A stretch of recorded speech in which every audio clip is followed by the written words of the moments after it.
Chandigarh news express में आप सभी का स्वागत है और अब खबरें विस्तार से।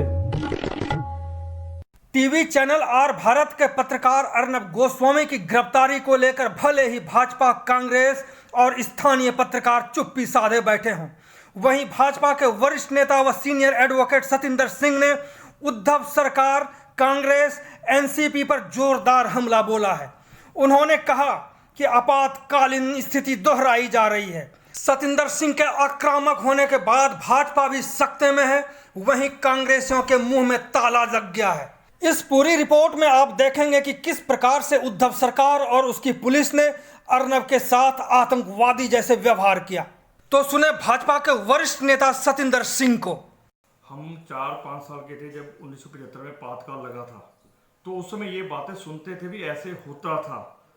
अब कांग्रेस की गवर्नमेंट के द्वारा यही हो रहा है, उद्धव सरकार के द्वारा यही हो रहा है। अब हमें समझ आ रहा है भी 1975 में क्या होता होगा, आपातकाल में ऐसा होता था। आज वही चीज हमने देखने को मिली और ये एक बड़ी दुर्भाग्यपूर्ण घटना है और इसका सब पूरा भारत निंदा कर रहा है और इस हिसाब से तो कभी होना भी नहीं चाहिए।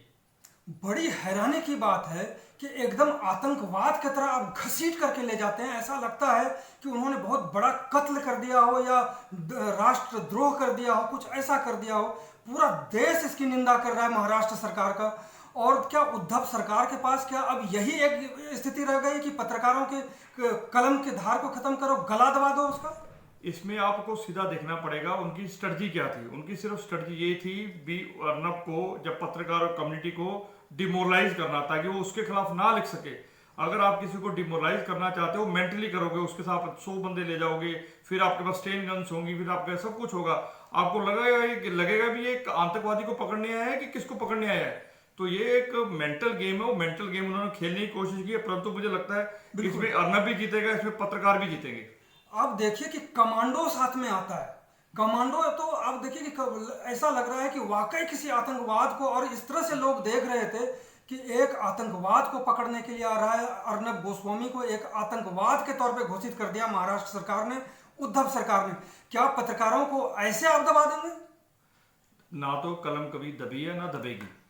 हमारे इतिहास में हमें हमेशा बचपन से पढ़ाया गया, तलवार से ज्यादा कलम काम करती है। बिल्कुल। कलम कल भी काम कर रही थी और आज भी कर रही है, और आज उसी कलम का नतीजा है। अगर आपने कल का ऑर्डर जो सीजीएम साहब ने किया है, आप अगर पढ़ोगे आप एकदम खुशी से हो जाओगे भी इस तरह का ऑर्डर एक मजिस्ट्रेट ने दिया है। बल्कि मुझे तो एडवोकेट होने के नाते अपने आप पे भी गर्व हो रहा है कि जुडिशरी ने ऐसा स्टेप लिया है, जिसने जुडिशरी क्या कह रही है, उस दिन जब पेश किया, सब कुछ पेश किया आर्गुमेंट्स के बाद, जुडिशरी ने कहा भी ये 2018 का केस था, ये बंद हो चुका केस था। उसको आपने जब बंद होने का मतलब मैं आपसे शेयर करना चाहता हूँ, जो क्लोज हिस्ट्री होती है वो क्या कैसे होती है।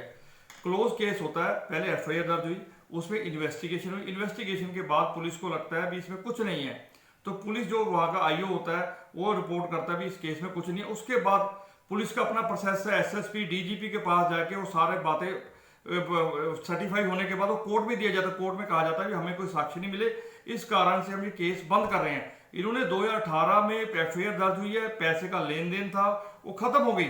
उसके बाद कोर्ट में केस क्लोज हो गया। जब कोर्ट में केस ओपन करना होता है तो या तो आपको कोर्ट से परमिशन मांगेंगे या उसका प्रोसेस होगा। कल कोर्ट ने क्या स्टैंड लिया, कोर्ट ने बोला ये केस बंद हो चुका था, बंद होने के बाद आपने कोर्ट की परमिशन के बगैर केस कोर्ट को कैसे खोल लिया, केस को कैसे खोल लिया। इसका मतलब क्या हुआ, आपने ना एफआईआर दर्ज की फ्रेश, ना आपने कुछ किया, आपने उसको अरेस्ट किया, वो भी गलत किया, इलीगल किया, आपने इनडिग्निफाइड तरीके से, क्योंकि आप उसे डिमोरलाइज करना चाहते थे, आपने उसको नंगे पैर लेके गए, सब कुछ किया आपने, परंतु जीत कलम की होगी। मैं तो ये कहना चाहता हूं सबसे पहले उद्धव सरकार को कि चाहे तुम कुछ भी कर लो, कलम की धार को तुम खत्म नहीं कर सकते, चाहे तुम कुछ भी कर लो। आखिरकार अर्नब की गलती कहां थी जो जिस वजह से उन्होंने इस तरह से आतंकवाद की तरह गिरफ्तार करके ले जाया जाता है? क्या गलती क्या थी सतिंदर जी उनकी गलती कुछ नहीं है, क्योंकि हमारे समाज में कुछ अपने पॉलिटिकल पार्टी है, उनको क्वेश्चन सुनने की आदत नहीं, उनको जिनको मैडम सुनने की आदत थी, उनको अगर सोनिया मैनू गांधी कह के बुलाया जाएगा, मैनू के नाम से बुलाया जाएगा, उनको चिढ़ लगती है। क्योंकि ये लोग वो राजघराने से आए हुए हैं, उनको ये लगता है कि हमारी चमचागिरी करनी इनकी ड्यूटी है हमारी। बिल्कुल। उसी के अलावा दूसरा आप देखिए, पालधर में साधुओं को कैसे मारा गया। बिल्कुल। जब उनको आप ग्रुप में साथ मारते हो, उनकी वीडियो किसने लेके आई?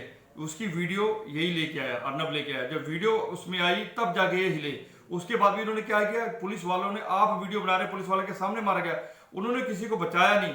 और उसके बावजूद ही आपने इतनी बड़ी घटना जो इस भारत में संतों का, क्योंकि भगवा कपड़े डाले आपने उनको मार दिया, उसके बाद कोई मुकदमा भी नहीं, कुछ दलील नहीं, कुछ नहीं। और जिनकी आप हैरान होंगे, जिनको पकड़ा था वो, उनको बेल पता क्यों हुई है?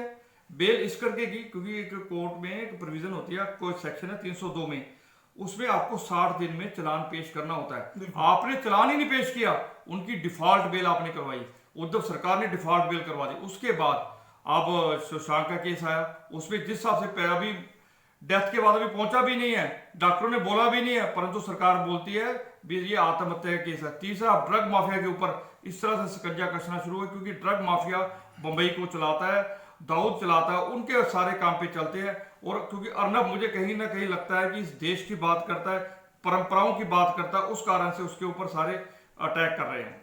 मुझे तो एक और बात लगता है कि जिस तरह से शिवसेना और खास करके जो राज ठाकरे, उद्धव ठाकरे, मुझे जो लगता है कि मैं बिहार से हूं और एक पत्रकार हूं, और सुशांत जो आत्महत्या की बात की जा रही है वो भी एक बिहार से था, और सुशांत का मसला उठाने के बाद से ही उद्धव सरकार की अर्नब पर त्योरी कसी हुई है कि किस तरह से रिया के साथ और इस तरह से बचाव में वो पूरी सरकार लगी हुई थी, और एक बिहार के अभिनेता को बचाने के लिए अर्नब ने ये मसला उठाया और पूरे सख्ती से उठाया।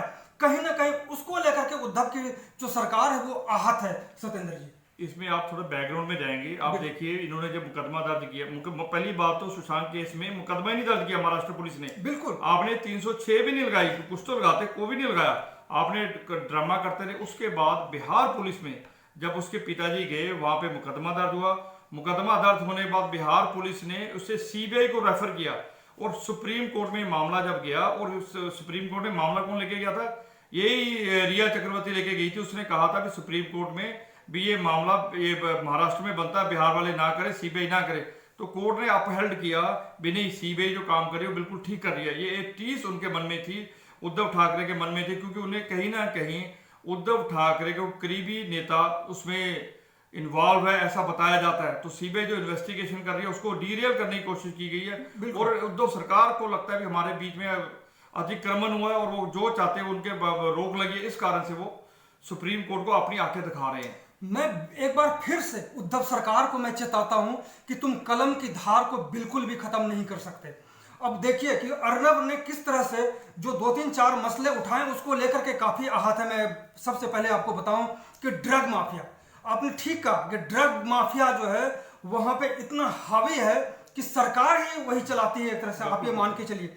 दूसरा जो उन्होंने सुशांत का जो आत्महत्या कांड है उसको लेकर के, पालघर संतों का जो हमला था, जो उसको मारा गया, और उसके पहले कोयला घोटाला, कॉमनवेल्थ गेम, इस तरह से कई मसले उठाए, और जिसके वजह से आज अर्नब को एक आतंकवादी की तरह घसीट करके ले जाता है। इसको लेकर के आप क्या समझते हैं कि कहीं ना कहीं उसमें कहीं ना किसी का हाथ है और उसको बचाव करने के लिए अर्नब को गिरफ्तार किया जाता है? आप देखिए जो पत्रकारिता में जो नई चीज आई है, नया भारत का कंसेप्ट आया 1947 से लेके जो 1975 तक हमारी ढाल चली। 1975 में हमारे पत्रकारों को इमरजेंसी के दौरान इतना दबा दिया गया, वो जो ढाल जो 1975 में खत्म हुई थी वो ढाल अब दोबारा आते आते 2009 से स्टार्ट हुई है। अब 2009 से लेके जो 2020 का जो पीरियड 13 साल में अब जो नए पत्रकारिता, नया भारत का जो मिशन लेके चल रहे हैं, मेरा भारत कैसे हो, मेरे सपनों का भारत कैसे हो, उन पत्रकारों पर वज्रघात करने की कोशिश की है। ये वज्रघात नहीं रुकेगा, अब नया भारत बन के रहेगा और बनेगा। सत्येंद्र जी, मैं एक तारीफ करने वाली बात यहां करूंगा कि जिस तरह से पुलिस ने उनको, अर्नब को घसीट कर ले जाती है पुलिस के जो वहां पे हैं कर्मी, और जिस तरह से इनका वहां पे जहां पे उन्होंने पेश किया मजिस्ट्रेट के सामने, मजिस्ट्रेट ने एक स्टैंड लिया। इसको आप थोड़ा सा आप कानूनी तौर पे जरा सा बताने की कोशिश करें। मजिस्ट्रेट ने जो स्टैंड लिया वो तो एक अपने इतिहास में, लीगल हिस्ट्री में सीजीएम का स्टैंड पहली बार मैंने इतना बढ़िया स्टैंड देखा है। नहीं तो मजबूरन क्या होता है, पुलिस कभी भी पकड़ के लेके जाती है, अगर 10 दिन का रिमांड मांगे, हम वकील लोग बहुत खप डालते हैं। सीजीएम पुलिस को आंखें या जो भी होती है वो 1-2 दिन 4-5 दिन का रिमांड देते हैं। और कल जब मैंने ये पोस्ट डाली भी थी उस समय भी कई वकीलों का मेरे पास प्रति उत्तर आया था भी ऐसे होगा, परंतु कल जो सीजीएम साहब ने जो स्टैंड लिया, जब उन्होंने ये कहा कि ये मामला बंद हो चुका था, आपने कोर्ट से परमिशन ही नहीं ली, परमिशन के अलावा आपने परमिशन ही नहीं, ना फ्रेश एफआईआर दर्ज हुई है, ना ये फ्रेश इन्वेस्टिगेशन है, इसका मतलब ये जो तो आप कर रहे हो सब गलत कर रहे हो। आपको हैरानी होगी उसमें जो एफआईआर दर्ज हुई है, जो ये तो अलग बात है, जो पुलिस ने एक एफआईआर और दर्ज की है, जब उसे अरेस्ट करने गया वो क्या किया है भी हमारी सरकारी बाधा में इन्होंने ड्यूटी पे खलन डाली। किसके ऊपर एफआईआर दर्ज किया है? उसके उनके अर्नब के बेटे के ऊपर, अर्नब की वाइफ के ऊपर। मतलब कल को मेरे को अरेस्ट भी करने आ रहे हैं, उसमें मैं कहता हूँ मुझे 2 मिनट चाहिए और आप उसे नंगे पैर लेके जा रहे हो, फिर भी आप कौन सी धारा लगा रहे हो? 332 353, जो कि आपकी खलल में ड्यूटी में खलल डाल रही है। मुझे लगता है ये ऐसा काम करके पुलिस फंस गई है और कहीं ना कहीं ये लोकतंत्र की जीत होने वाली है, क्योंकि 3 चीजें हमें जब हम लॉ कर रहे थे या हम अभी भी पढ़ते 3 चीजें हमें सिखाई गई। एक चीज की 3 चीजें जरूर उसका ख्याल रखना चाहिए, पर्सनल डिग्निटी, फ्री स्पीच, और ये सारी चीजें जब नहीं ध्यान रखे जाएंगे तो कोर्ट उसमें इंटरफेयर करती है। और कल सीजीएम साहब ने जो स्टैंड लिया एक बहुत बढ़िया स्टैंड था, जुडिशरी की नाते इसकी जीत हुई और हमें अपने आप को एक गर्व महसूस होता भी हम भी एडवोकेट हैं। और आप देखिए कि वहां की पुलिस कितने निचले स्तर पर आ गई है कि बेटे पर भी, पत्नी पर भी, जिसका कोई वास्ता नहीं इन चीजों से, और वहां की सरकार को देखिए कि उसके मतलब एक तोता बन गई वहां की पुलिस कि जो वो सरकार कह रही है उसके हिसाब से बेटे, पुलिस, बाप, माँ, मतलब जो चाहे वो खुद कर ले। ये बहुत हैरानी की बात है। आप थोड़ा सा परमवीर की हिस्ट्री पे जाएंगे, जो वहाँ का डीजीपी साहब है, बिल्कुल, तो जो प्रज्ञा ने कहा है भी उसको, एक लेडीज को, संत को किस तरह से इन्होंने मारा था, बेल्टों से मारा था, सब कुछ मारा। इन्होंने एक क्वाइन किया था, एक अक्षर जो इस देश में कभी चला ही नहीं, हिंदू आतंकवाद। वो हिंदू आतंकवाद को क्वाइन करने वाले जो कांग्रेस की सरकार थे उसको आगे ले जाने वाला बंदा शख्स परमवीर था। जो बंदा इस मानसिकता से, जो बंदा इस कैटेगरी में चल रहा हो, उससे आप क्या अपेक्षा करते हो? यही काम करेगा। और ये काम जो है, अब जनता बड़ी सजग हो सकी है। शुक्र है इस मीडिया का, शुक्र है पत्रकारों का, शुक्र है सोशल मीडिया का, लाइव का, जिसके कारण ये सारा चीज लाइव चलता गया, लोग सजग हो गए। सजग होने के कारण इतना प्रेशर बिल्ट हुआ और हमें सारा जल्दी ही जल्दी न्याय भी मिलेगा। अच्छा, एक चीज और मैं बड़ी हैरानी कि वहां की पुलिस की भी नहीं है। जब बिहार की पुलिस सुशांत कांड में, जब हत्याकांड में वो जब वहां पर पहुंची थी, तो उसको भी वहां पे एक तरह से बंधक ही बना लिया था, क्वारंटाइन करके उसको वहां पे रख लिया था ताकि वो इन्वेस्टिगेशन नहीं कर पाए। आप इसमें और एक बड़ी बात सुनिए, जो मुंबई पुलिस है, जिसने 2018 में ये जो अभी जिस केस में इन्होंने पकड़ा है, जिसमें जज साहब ने कहा कि आप रीओपन नहीं कर सकते, उसमें जिस आदमी ने इन्वेस्टिगेशन की थी उस आदमी को भी इन्होंने अरेस्ट कर लिया है, उस पुलिस वाले को भी अरेस्ट कर लिया भी आपने इन्वेस्टिगेशन गलत की थी। अच्छा, अब आप एक चीज देखिए, जब इन्वेस्टिगेशन होती है, जब क्लोज करना होता है आईओ के ऊपर, उसने इन्वेस्टिगेशन करके उसको अप्रूव कौन करता है? वहां का डीएसपी करता है, वहां का एसएसपी करता है, डीजीपी करता है, फाइल ऊपर तक जाती है, अप्रूवल होने के बाद कोर्ट में जाती है। इट मींस आपने पूरी लाइन को चैलेंज कर दिया। मतलब जो मेरा पुलिस में भी जो मेरा कहना नहीं मानेगा उसको मैं अंदर कर दूंगा। ये इसने डीजीपी इसने परमवीर ने किया है। ये इतना गंदा आदमी है जो कुछ भी कर सकता है, अपने लोगों को भी अंदर कर सकता है। मैं फिर उद्धव सरकार को चेतावनी देना चाहता हूं। मैं कुमार मधुकर पत्रकार, और पत्रकारों की कलम की धार को तुम खत्म नहीं कर सकते, तो चाहे तुम कितनी भी ताकत लगा लो, ये लोकतंत्र है और तुम्हें जनता सजा देगी। क्या सोचते हैं? सजा देगी और अभी बहुत जल्दी सजा देगी, क्योंकि ये पाप है। पाप आपने कॉन्स्टिट्यूशन के खिलाफ किया है, लोगों के खिलाफ किया है, भारत के सपने को तोड़ने की कोशिश की है। आप इसे तोड़ने पर सजा भी मिलेगी और ये पॉलिटिकली बिल्कुल खत्म भी हो जाएंगे। हमें लगता है कि उद्धव सरकार भी किसी पीछे के एक षड्यंत्र का शिकार हो रहा है। क्या लगता है ऐसा कि जो अभी इनके साथ जुड़े हुए लोग हैं सरकार में, वो लोग भी कोई ना कहीं प्रेशर बना रहे हैं ताकि और पार्टी को हम बदनाम कर सकें? ये प्रेशर भी है। तो आप देखिए ना, जो मुंबई में जो ये सरकार बनी है, अब हमें अगर खेल समझ आए, क्यों किसी राष्ट्रवादी ताकतों को रोकते हैं? क्योंकि ये मुंबई पैसे की नगरी है। सारा का सारा पैसा बाहर से आ रहा है। बाहर से मतलब मैं कह रहा हूँ, जब हवाला का पैसा है जो ड्रग्स में लग रहा है, भारत में आगे जो सप्लाई लाइन होती है, जो बॉर्डर एरिया में से होती है, जब महाराष्ट्र से होती है, वो सारी सप्लाई लाइन समुद्र से आती है।